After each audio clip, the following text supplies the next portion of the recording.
In this walkthrough, I'll explain how horizontal and vertical tabs work in LibreWolf and show you how to use the sidebar to improve organization and make the most of your available screen space. To get started, click the application menu in the top right corner of LibreWolf, represented by the three horizontal lines, and open Settings. Make sure you're in the General section on the left side menu, then scroll down to Browser Layout. Here you can choose between horizontal tabs and vertical tabs. Horizontal tabs are the traditional tabs displayed across the top of the browser window.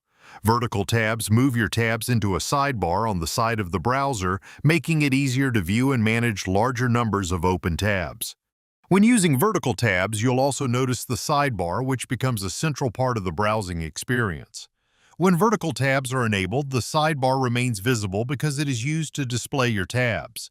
If you switch back to the traditional horizontal tab layout, you can choose to show or hide the sidebar whenever you need it.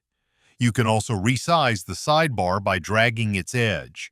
Making it wider gives you more room to read tab titles, while making it narrower leaves more space available for websites. If this guide was useful, feel free to give the video a like, subscribe for more tutorials, and browse the channel for other walkthroughs covering settings, features, customization options, and helpful tips.